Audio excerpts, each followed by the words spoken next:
Saya seperti biasa memperkaya dari sisi data-data kuantitatif. Ya. Jati diri lah. Jati diri. Spesialis ya. Jadi baru saya baca tadi publikasi terbaru dari Pew Research Center di tahun 2016 bulan Juli. Ini riset survei mengenai bagaimana spektrum di 50 negara yang mayoritas publiknya Islam, ya, Muslim, ya, terhadap isu-isu hak asasi. Ya. Karena Islam ini sudah menyebar begitu ke banyak wilayah, ya, mulai dari Eropa Timur, Timur Tengah, sampai ke Asia, sudah berinteraksi dengan begitu banyak macam kultur yang sangat mungkin respon publik itu berbeda-beda. Nah, hal pertama yang ditanya oleh kuesioner ini adalah apakah Bapak dan Ibu setuju atau tidak setuju jika syariah Islam menjadi patokan utama di ruang publik. Sehingga segala hal yang misalnya bertentangan dengan syariah Islam, dia tak boleh dikerjakan. Ini pertanyaan yang penting karena inilah titik konflik antara hak asasi versi PBB dengan deklarasi Kairo itu. Ya.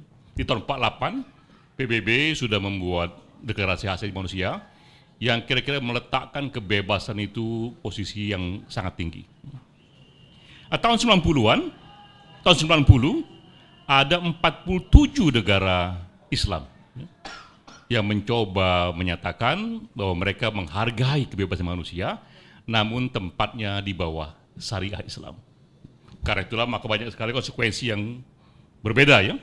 Di PBB misalnya, setiap individu harus bebas termasuk pindah agama.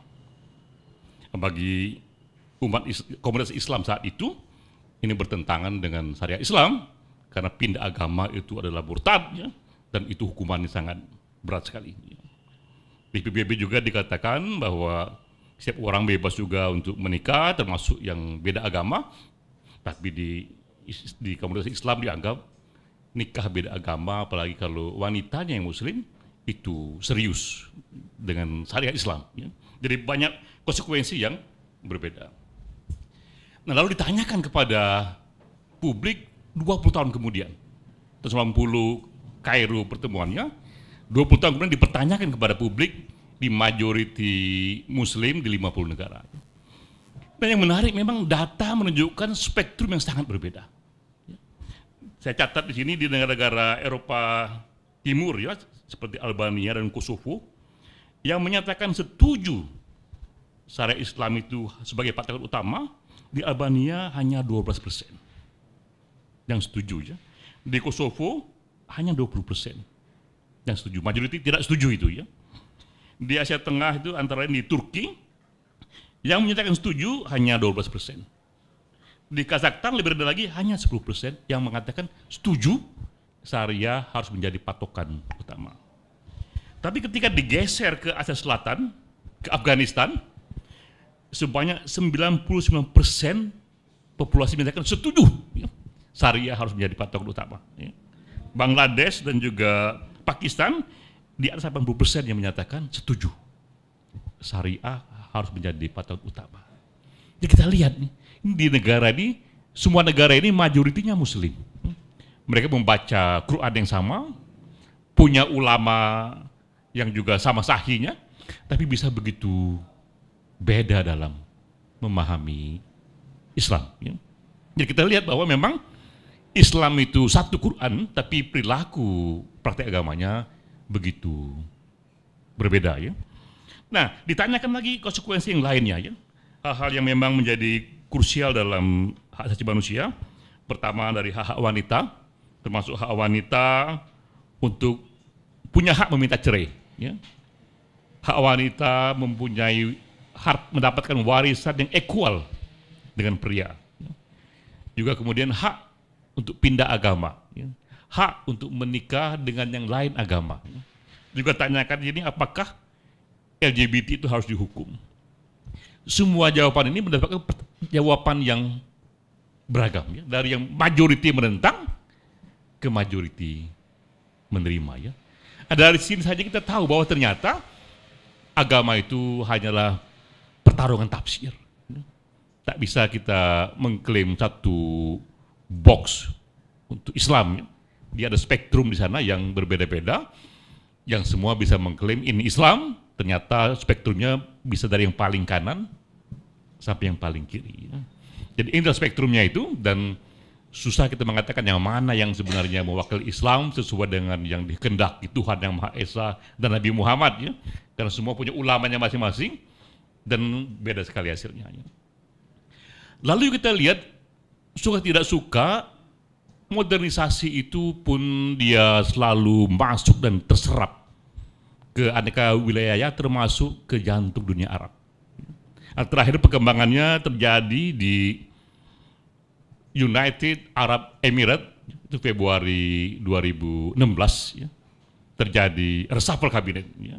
Jadi tidak hanya Jokowi yang reshuffle kabinet nih, tapi juga di Arab Emirates yang kota terbesar di Dubai. Di sana untuk pertama kalinya 7 wanita menjadi menteri di Arab Emirates ya. 7 wanita menjadi menteri yang terbanyak dalam sejarah dunia Arab, sehingga menjadi berita besar ya. Termasuk di dunia internasional menjadi berita besar ini ya. Yang menarik lagi juga, komposisi kementerian ini diumumkan oleh Perdana Menterinya sendiri, itu Sheikh Muhammad, melalui Twitter. Jadi tidak hanya Obama yang punya Twitter, atau Hillary, atau Donald Trump, atau Elza ya, tweet bijaknya, tapi di Arab pun Perdana Menterinya sudah memainkan Twitter ya, dengan komunikasi yang paling canggih itu. Dan yang menarik lagi juga, satu dari menteri wanita itu diangkat menjadi Minister of State for Happiness. Jadi ini menteri pertama yang mungkin di dunia yang mengurusi happiness itu ya.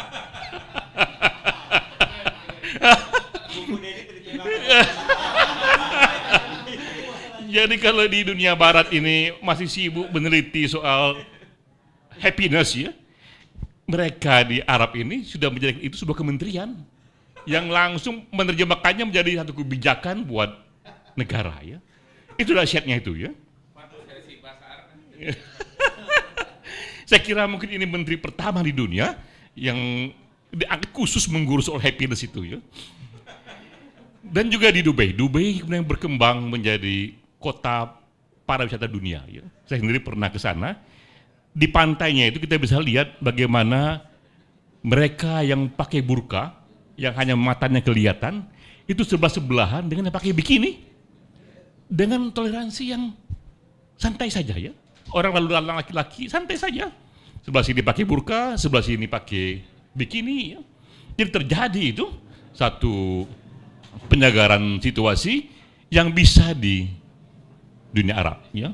Jadi kita lihat bahwa tidak terlalu membuat kita pesimis, ternyata agama juga selalu punya flexibility untuk berubah dan dibuktikan dalam fakta bahwa keberagaman terjadi dan perubahan juga terjadi ya. Itu poin pertama. Poin kedua, jika sebuah gagasan sudah menjadi mindset sebuah zaman seperti hak asasi, itu susah sekali untuk melawannya ya. Kita pernah punya kasus yaitu ketika perbudakan sudah anti perbudakan menjadi mindset peradaban. Dulu itu sebelum abad 19 itu semua agama, semua ideologi, semua negara, bahkan negara barat sekalipun menerima dan mempraktikkan perbudakan. Di mana-mana, termasuk di Amerika ya. Bahkan Amerika membutuhkan perang sipil itu untuk menghapusnya itu. Ya. Tapi setelah itu perbudakan menjadi mindset zaman dan semua agama menafsir ulang. Semua negara juga menafsir ulang kebijakannya. Semua ideologi yang juga bertentangan dengan perbudakan juga menafsir ulang kebijakannya. Ya. Jadi kita lihat bahwa segala hal, bahkan tafsir agama dia kultural dan historiknya bisa berubah jika kemudian mindset zaman juga berubah. Ya. Nah hasil manusia ini juga dia pelan-pelan dia menjadi mindset sebuah zaman. Contoh sekarang ini kita lihat misalnya soal LGBT. Ya. LGBT ini bahkan 50 tahun yang lalu dia pun dilarang di Amerika. Ya. Ada yang namanya itu perintah presiden, yang bahasa legalnya itu executive order. Ya. Dibuat oleh Eisenhower tahun 53, yang isinya, dan itu tercatat sekarang itu, melarang pegawai pemerintah federal jika terindikasi mereka homoseksual. Lebih dari itu lagi, melarang pemerintah federal mempunyai rekan bisnis jika terindikasi homoseksual.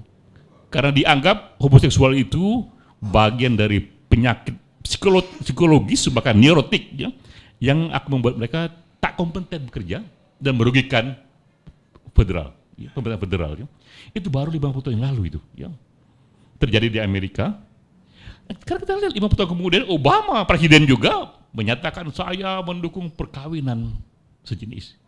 Dan 2014 kemarin Mahkamah Agung pertama kali mengesahkan LGBT perkawinan sejenis di seluruh Amerika. Jadi kita lihat bahwa ketika pelan-pelan hak asasi manusia termasuk LGBT dia menjadi satu mindset zaman, ini akan susah melawannya ya. Bahwa kita lihat kebebasan manusia itu begitu kuat, dia susah sekali akan dikerangkeng oleh negara ataupun oleh tafsir agama ya.